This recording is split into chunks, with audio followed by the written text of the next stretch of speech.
What you're hearing is Hardie Fiber Cement Siding living up to its reputation as the siding that handles hail impact with ease. James Hardie knows how important a reputation is, especially when you're a contractor. That's why Hardie's siding withstands severe weather better than vinyl siding, with styles to match its strength. So you can be sure you're providing your clients with the best. Protect your reputation with exterior products by James Hardie. Becoming a magician takes thousands of hours. Right, Ashley? Oh, I'm not a magician. I'm a design specialist at the Container Store. But you transform closets and pantries. Well, I turn your most frustrating spaces into ones you love. With a magic wand? With Alpha, our customizable, adjustable, and affordable shelving and drawer system. The amazing Ashley! Making daily frustration disappear. Just doing my job. Transform your space with Alpha and save 20% on purchases over $500. Get started with your free design at the Container Store today. It takes a lot of ingredients to fix or build a car, like cooking, but without the frozen dinner easy way out. eBay Motors has 122 million parts. It's always the right fitment, so you can follow any recipe to a T. Whether it's a vintage Italian coupe that's classic like Grandma's meatballs, or a German luxury car that's as complicated as Oma's rouladen, to cook up something great in the garage, use the eBay Motors app or visit ebaymotors.com. Let's ride.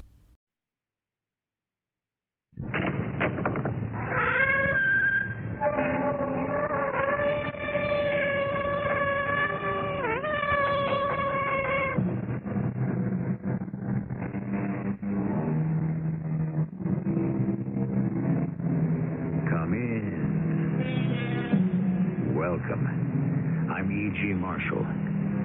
There are parts of the countryside which wake each day to a morning mist which has settled thickly during the dew-falling night. Through it, the trees have a waiting look. Hills seem to be further off than they are. Cattle look motionless as they graze. White farm horses move and turn in slow and stately unison. Everything is waiting for the sun. You don't know me, right? Am I right? And I don't know you, correct? Yes. Well, then, why is it? Now, I'm asking you in all seriousness, you understand? I understand. Why is it I'm so crazy in love with you? I think I'm losing my mind.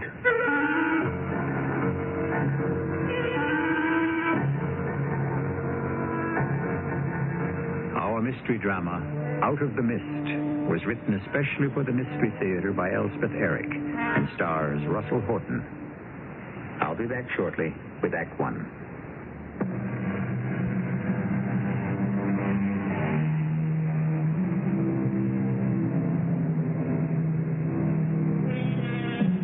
Slowly, the morning mist starts to thin out, begins to rise from the ground.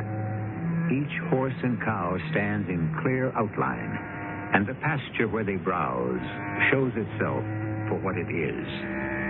Country people call this process burning off. It means the sun has gone to work.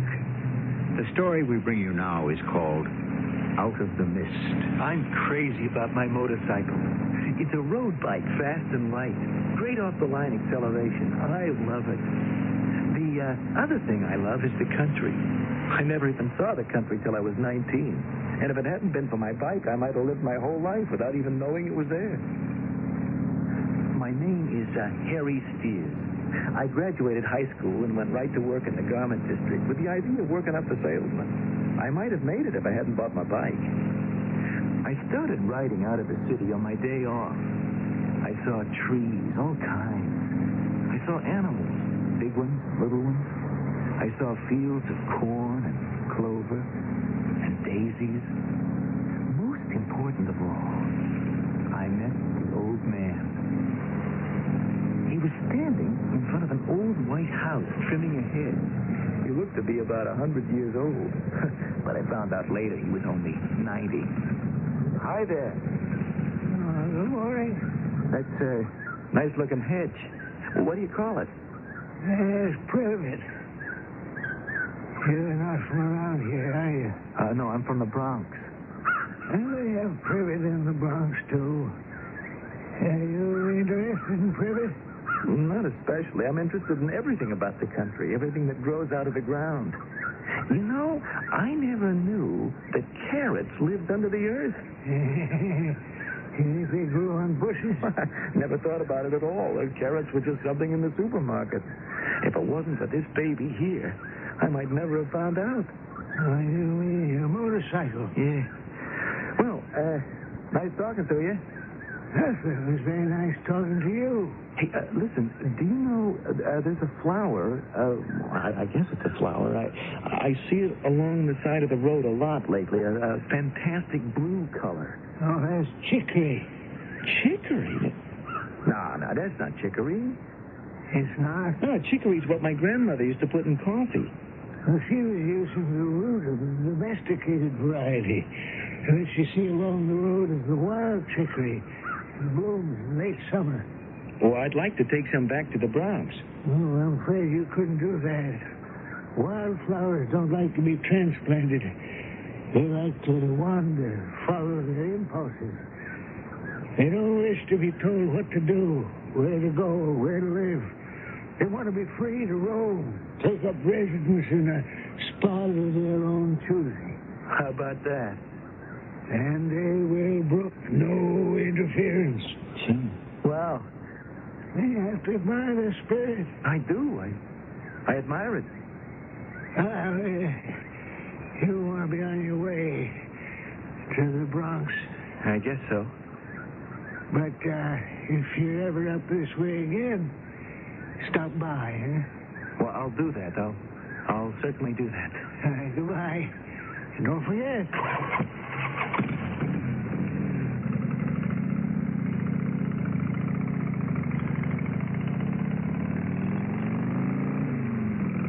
That's what changed my life.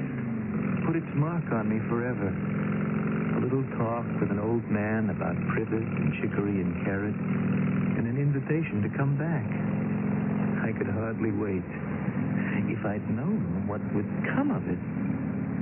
But I didn't know. And I was having the time of my life. I bought a paperback and I started to learn about wildflowers. Purple loosestrife, cinquefoil, bee balm, butter and eggs, vervain. I went crazy. I couldn't wait to see all those wild things growing out of the ground. On my very next day off, me and my bike stopped off at the old man's house.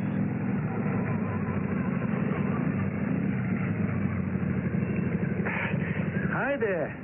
I'm back. Remember me? Yeah, of course. The young man who's interested in chicory. Yeah, and that's not all. I bought a book. You see? I carry it around with me all the time. Oh, I have several books on wildflowers. Would you care to have a look? Hey, would I? Now? Come inside and I'll get my housekeeper to make us coffee. Or would you prefer a drink of some sort? Oh, anything at all. Listen, Mr. Bell. Calvin Bell. What do you know about hollyhocks? A little. It's very difficult to raise from seed, although I have succeeded from time to time. Most people buy the seedlings. Here we are. Miss Peters. Mrs. Peters. Yes, Mr. Bell? We have a guest. Well, now, that's nice. This is Harry Steers from the Bronx.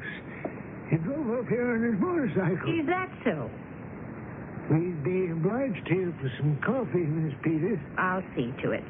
Very pleasant meeting you, Mr. Steers. Oh, the same here, Mrs. Peters. Sir, there's something in the book. It's called bee balm.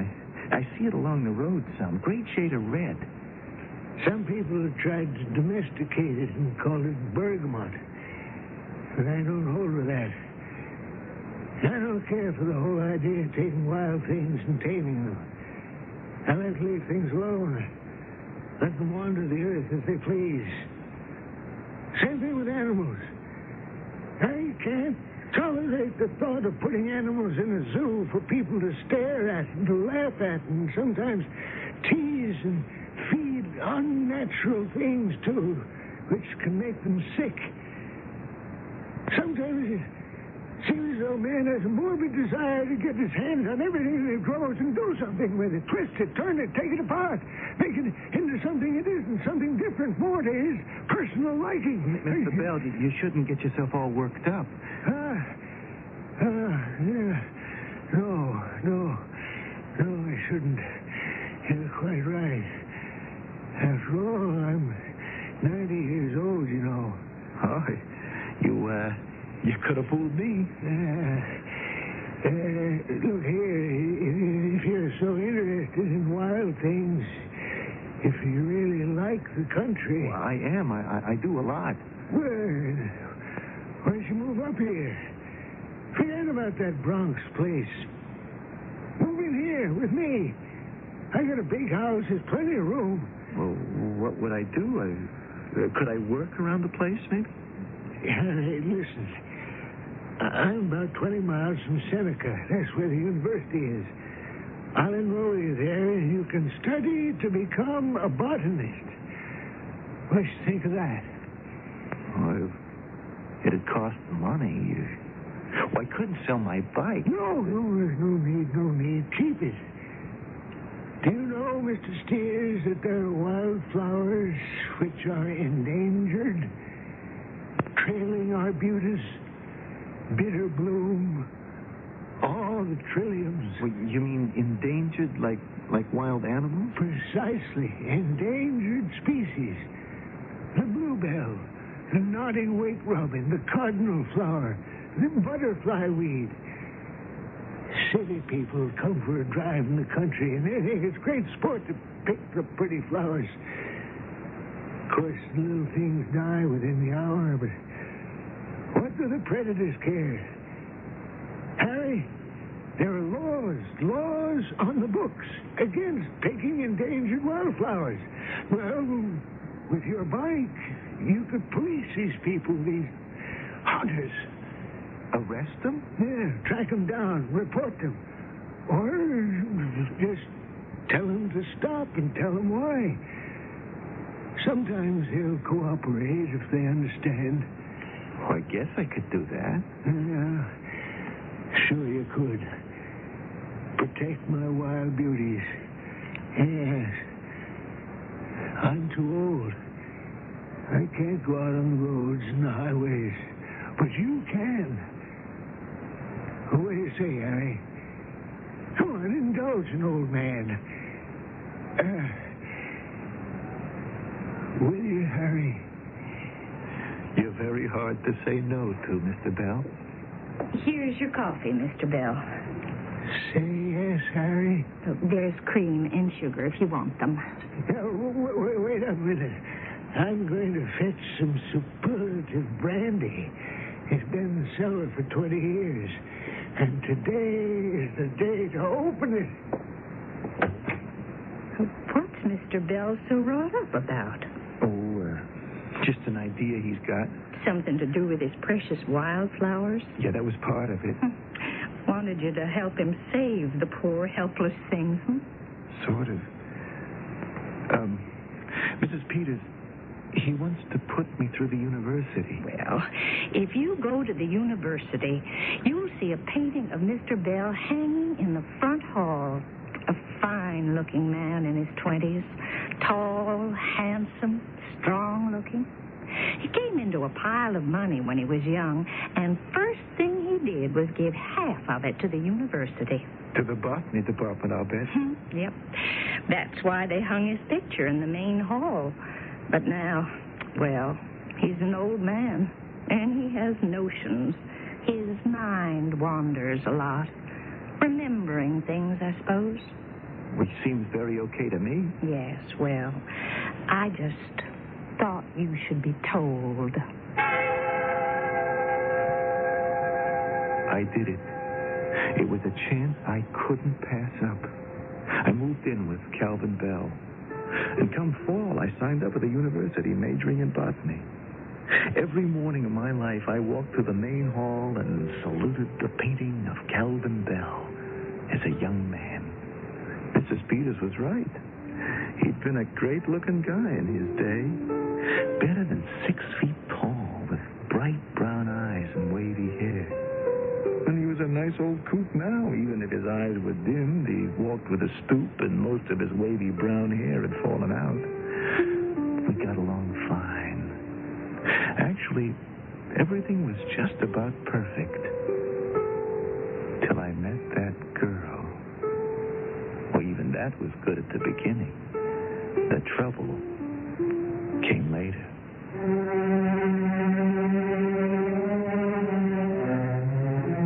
The wildflowers are disappearing. The animals are becoming superfluous. There are those who think that the entire countryside will one day be smothered by lofty apartment buildings, huge shopping centers, and enormous parking lots.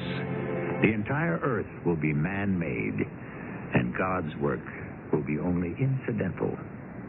I'll be back shortly with Act 2. I'm Susan Anton.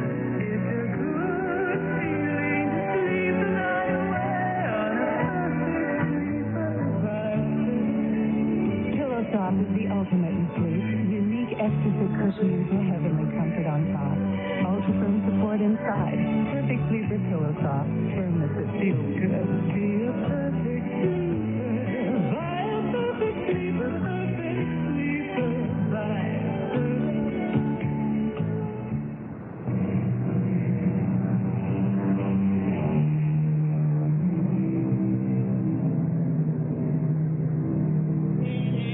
What difference will it make to our grandchildren if they never see a wild primrose, or a Johnny Jump Up, or Chinese candles?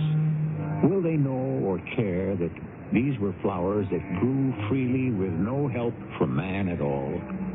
Will it matter if they never have a chance to see an eland, or a kudu, or a dik-dik? Probably it will have no significance whatsoever, because they cannot know what they have missed, what civilization has stolen from them. This is how I met the girl. It was 8 o'clock in the morning, and the mist hadn't even begun to lift. It was a wonder I saw her at all. She wasn't riding a thumb. She was no hitchhiker. She was just standing there on the far side of the rise that goes over the old abandoned single-track railroad. I was already late for my first class at the university. I can't imagine what made me pull up. You oughtn't to be standing out in the middle of the road like that. Why not? Well, you could get run over. Oh, I don't think so. Oh, I could have run you down with my bike just now. See, there's a rise here, a little hill where the road goes over the old railway. I always give it the gun not to lose speed and then sort of flip over on the other side. Evil Knievel stuff, you know? That was supposed to be a joke. Oh. Well, I don't know why they don't level off this stretch of road. The railroad stopped running years ago. I don't even know where it went to. To Miller's Ridge. Oh, yeah, I didn't know that. Yes, it does. Well, it would if it was running. Yes. You know what? I've never been to Miller's Ridge. I've heard of it, but I've never been there. Oh, it's just a post office, really, and a few houses. I used to live in one of those houses. Yeah?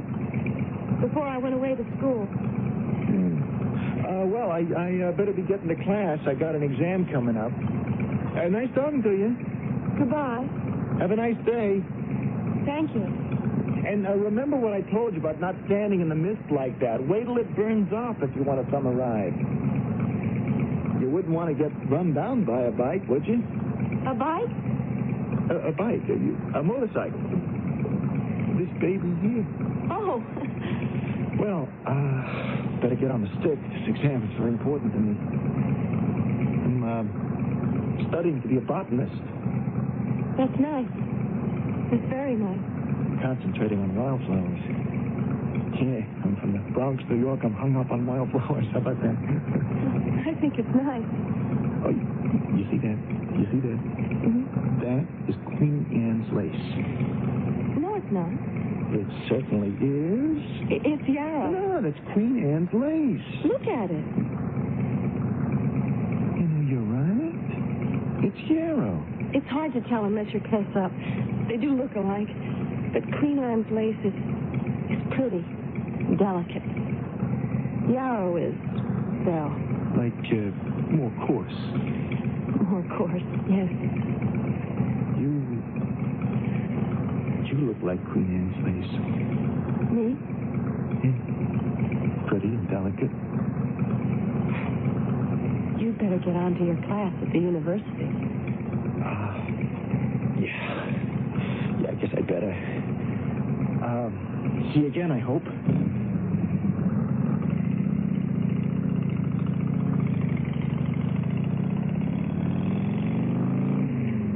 You're not going to believe this, but I was in love.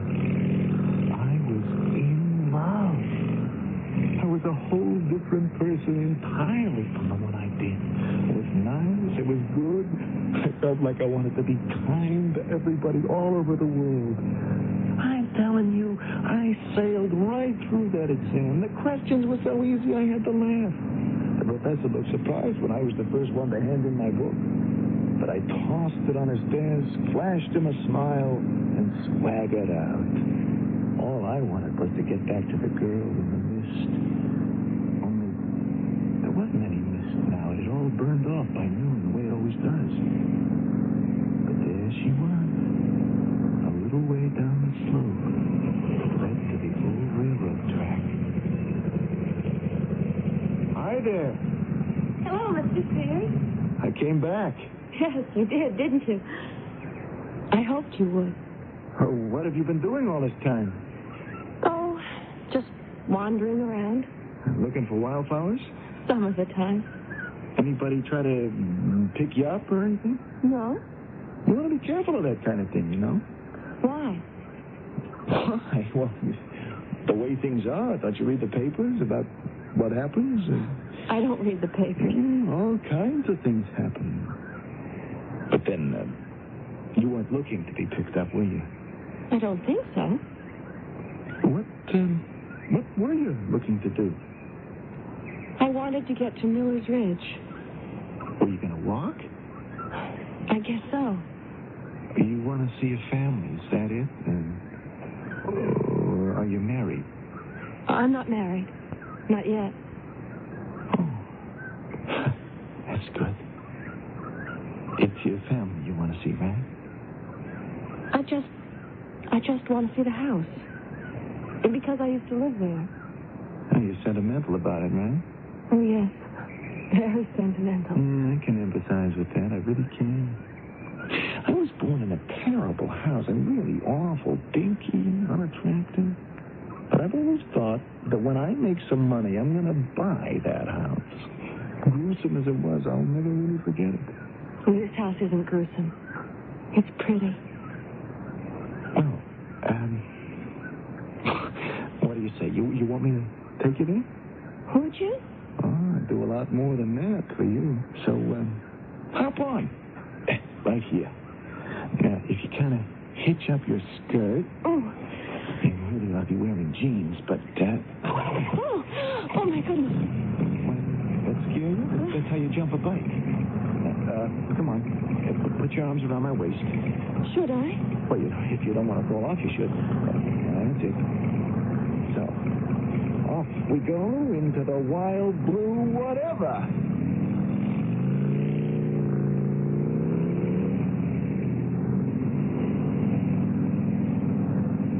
She didn't grab hold of me like some girls would that had never ridden tandem on a bike before.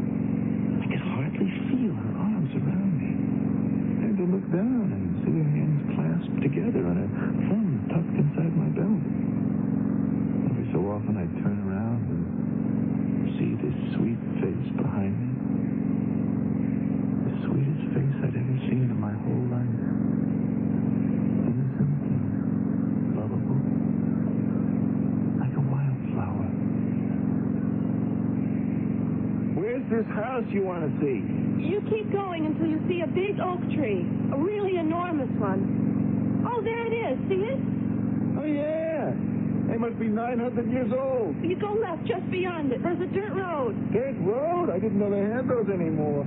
Right here. Turn left. Gotcha. Hold on. You keep going a little ways. The house will be on the right. It's a very small house, but I'll know it as soon as I see it. Oh, there. There it is. Little white one? Yes, that's it. Cute. That's cute. There's your house.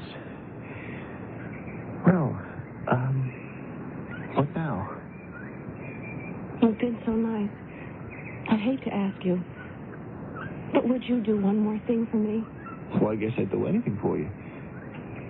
Would you ask the people in there if they'd let me come in? Just to look around, sort of. Well, why don't you ask them? I'm afraid to. They don't know me. Well, they don't know me either. I don't know them. Well, you come right down to it. I don't really know you. I don't even know your name. It's Anne. Anne Campbell. It's a pretty name. Anne Campbell. I'm glad you like it. Do you? Oh, and that's a pretty house. And I like all that, fancy stuff. Makes it look like a valentine. Oh, all that fancy stuff is carved out of wood. Live and learn, right? Carpenter's Gothic. That's what they call this kind of house. Looks like lace, you know? They used to call it the Lace House when I lived here. Anne Campbell of the Lace House. Queen Anne's Lace House. You're teasing me. No. No, I'm not. You look like a queen to me. A little young queen. Well, are you going to ask the people if I can come in? Yeah, I guess so. It's important to me. Then I'll do it. Now, you stay right there. Oh, thank you very much. I really appreciate this.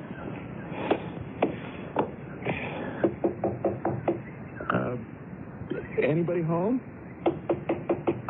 I don't know if there's anybody home. Please try. Is anybody home here? What do you want? Excuse me, ma'am. Who are you?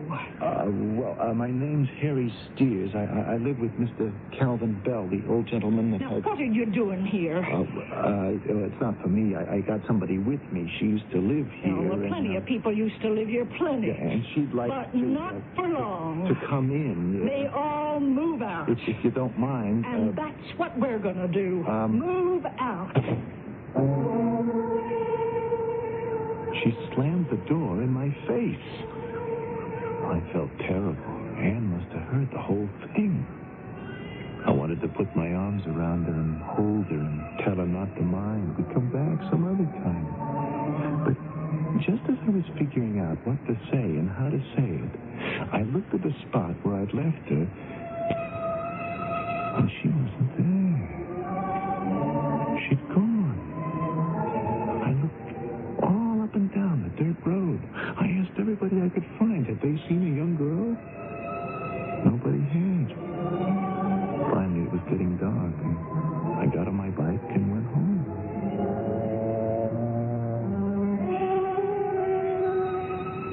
I went right up to Mr. Bell's room.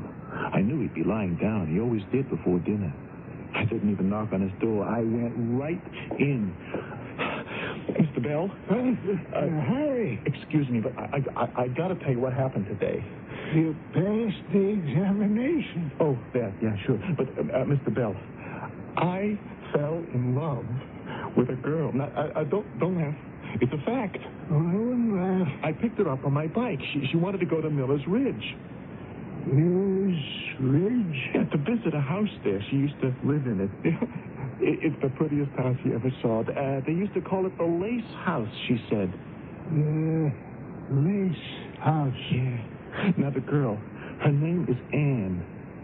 Anne? I call her Queen Anne of the Lace House because she reminds me of Queen Anne's lace, so soft and dainty, and I love her, Mr. Bell. I want to marry her, and I'm going to. Mr. Bell? Dinner's about ready, Mr. Bell. I think he fell asleep, Mrs. Peters. I've got the table all set. Oh, my. Oh, my. He isn't sleeping, Mr. Steers. He's dead.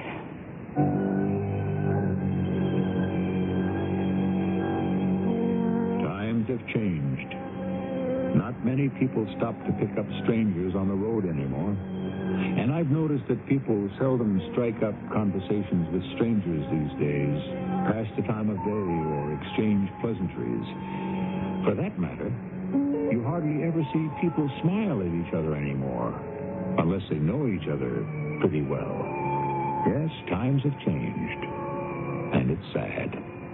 I'll be back with Act 3 shortly.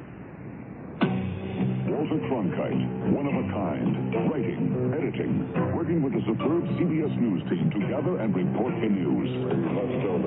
The daily, constant pressure of being the best. And there's only one place you can find this anchor man, this editor, this team. Did he win? That's a strong but Cronkite and Company, only on the CBS Evening News. Monday through Friday on the CBS Television Network.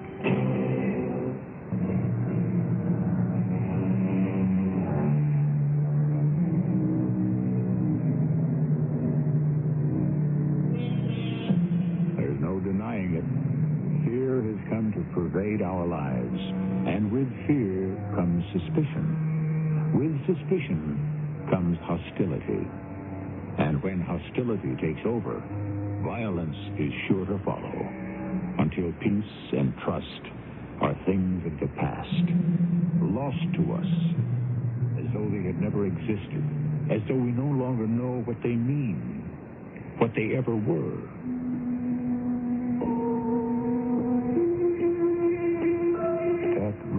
Shook me up.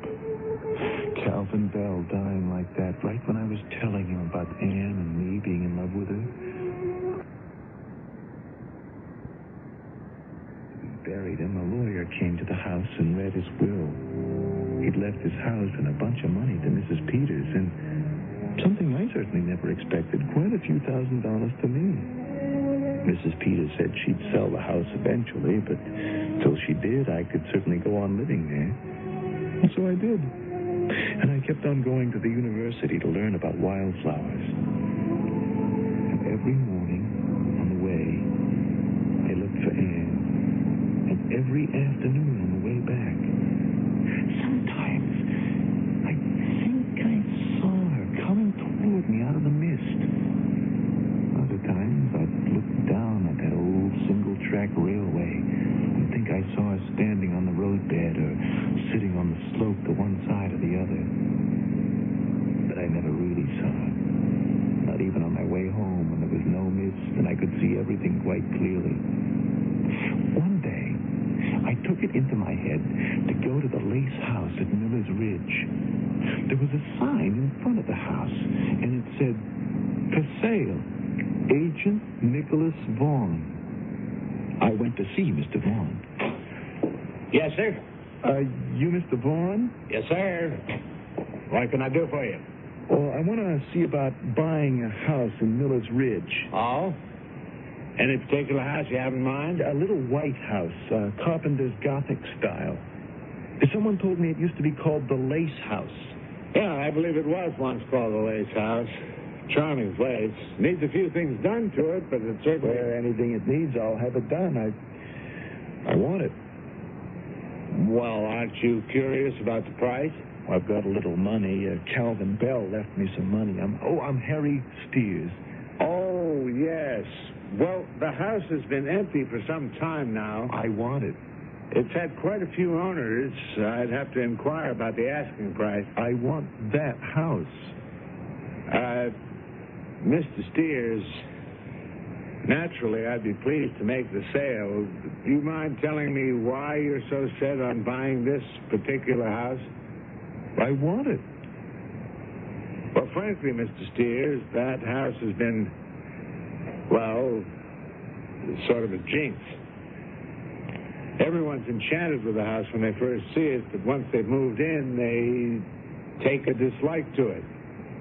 They tell strange tales about strange goings-on. Like what? Oh, sobbing in the night, restless footsteps on the stairs.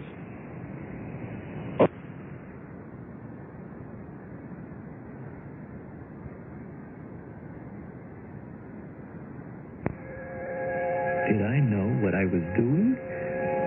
No. just went ahead and did it. I moved into the house and waited for something to happen. It's true, I did hear very strange noises sometimes, like slow, heavy footsteps, and a kind of crying sometimes. Low, strangled sobs is what they sounded like. No.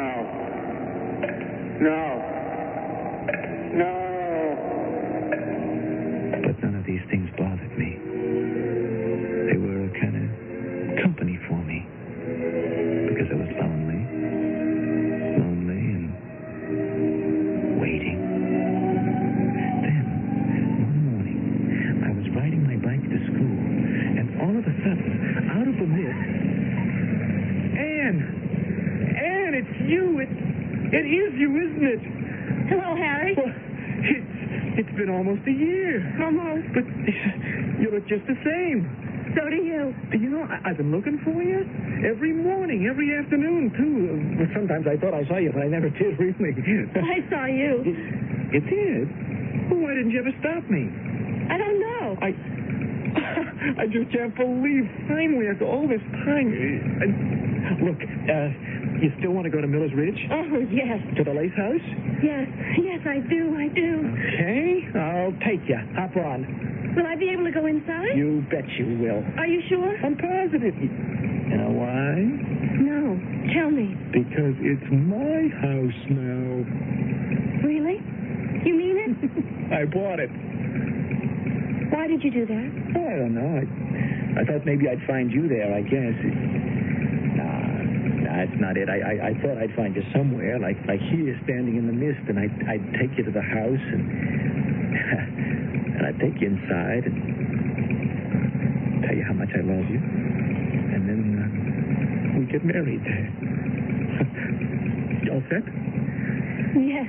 So, off we go into the wherever.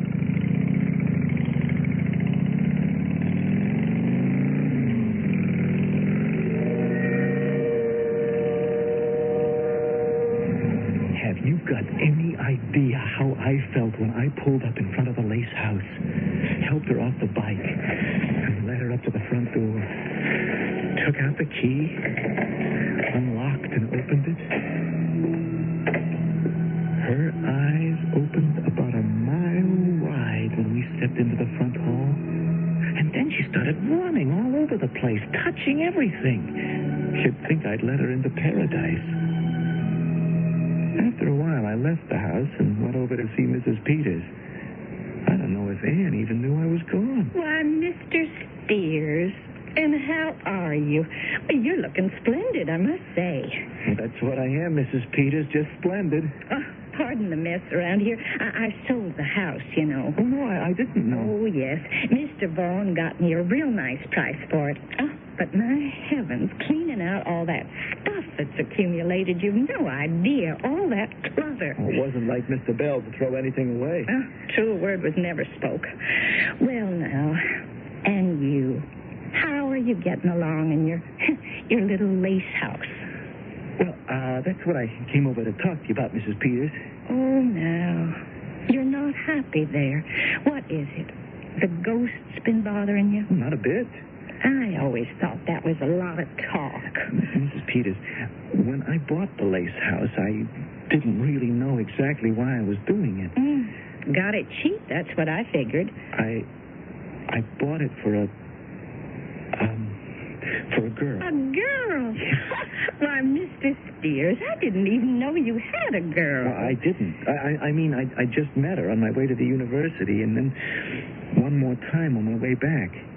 That was almost a year ago. She wanted to visit the Lace House. She used to live there, so I took her. But the woman who lived in it wouldn't let us in. Screamed at us, as a matter of fact. And when I went back to speak to Anne, to sort of comfort her, she was gone. But Mrs. Peters, by that time, I was in love with her. I mean, in love, really in love. Well, for mercy's sake, tell me about it. My gracious. Oh, she just, Wonderful, Mrs. Peters, like a wildflower. Young girl, huh? Yeah, she's young. Family? Oh, I don't know. She didn't say. Never been married before. Oh, no, I don't think so. Well, long as she loves you. Well, she didn't exactly say that either. Well, now, don't you think that... Mrs. Peters, I love her enough for both of us.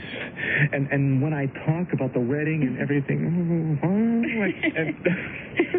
it's what I want to talk to you about, the wedding. Oh, I love a wedding. Now, will you come to it? Oh, you just try and keep me away. And if you'd sort of help plan it, I think Ann would appreciate it. That's her name, huh? Ann. Ann Campbell, yeah. Look, we thought, I thought we should sort of rehearse it. I mean, isn't that usually what people do? I believe so, yes. We could do that this afternoon, if that's all right with you.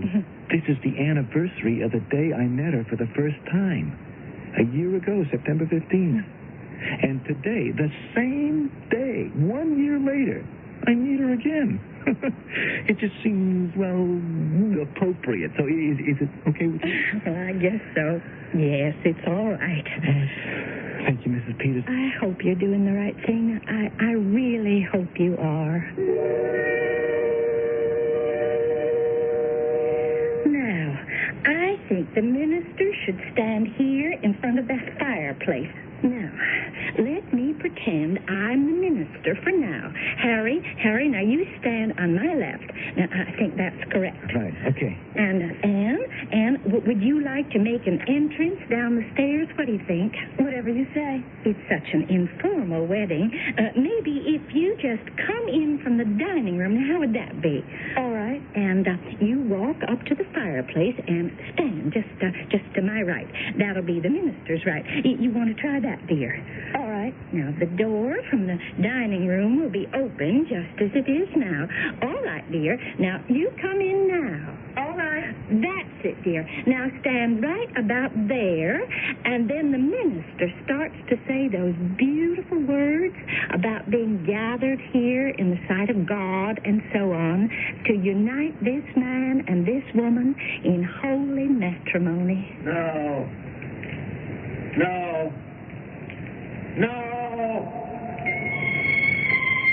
A voice came from the foot of the stairs. I looked up, and so did Mrs. Peters. But Anne was already looking at where the voice was coming from. She was looking at... at a man. Young, tall, handsome, with wavy brown hair. It was Calvin Bell. I knew him from the painting. Calvin Bell when he was a young man. And he walked over to my little Queen Anne, and she put her hand in his, and they disappeared together.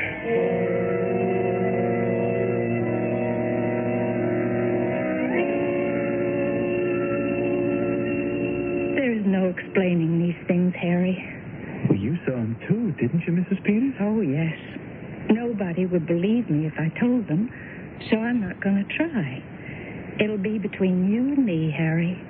That's the best way, I think. I brought you something I found in the attic. It's a newspaper clipping. I'm going to read it to you, and you can make up your own mind.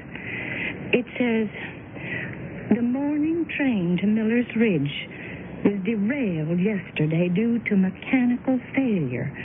Many of the passengers were injured, but none fatally, with the exception of Miss Ann Campbell, who was returning to Miller's Ridge in order to marry Mr. Calvin Bell."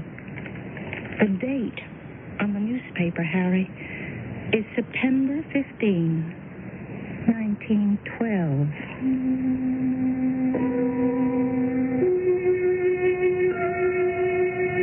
I put the house up for sale. I'm back in the Bronx now, teaching botany in one of the high schools. I haven't had even one offer for the Lace House. People think it's haunted. And I guess they're right.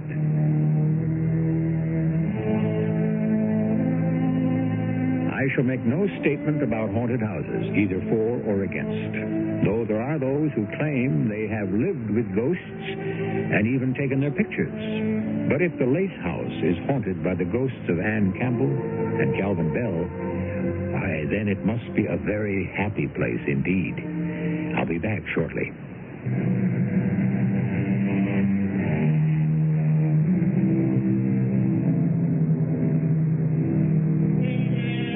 I have never once heard of a ghost harming anyone. Never. Which is more than I can say for so-called real people. One of these days, someone is going to buy the Lace House. And if he is of a calm and equable temperament, he may find it a most pleasant place to live. And he'll never lack for company either. Our cast included Russell Horton, Jada Rowland, Carol Teitel, and Robert Dryden. The entire production was under the direction of Hyman Brown. This is E.G. Marshall inviting you to return to our Mystery Theater for another adventure in the macabre. Until next time, pleasant dreams.